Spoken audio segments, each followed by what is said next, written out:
What's this?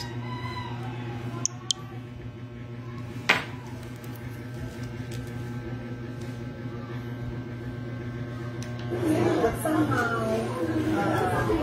nobody seems to exact accountability and transparency for what happened to the children and to that kidnapping of minors in Turkey, which is led by officials inside the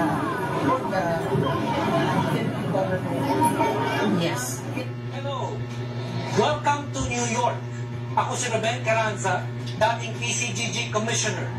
Samahan niyo akong umikot at tingnan ang mga building na binili ng mga Marcos noong panahon ng diktadura nila gamit ang perang ninakaw nila mula sa mga Pilipino. Nasa harap tayo ngayon ng building na ang tawag ngayon, Trump Building. Ang address niya 40 Wall Street. Ang tawag dito dati, The Marcos Building.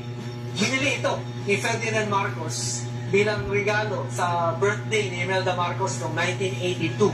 Ang halaga nito nung binili niya, $71 million.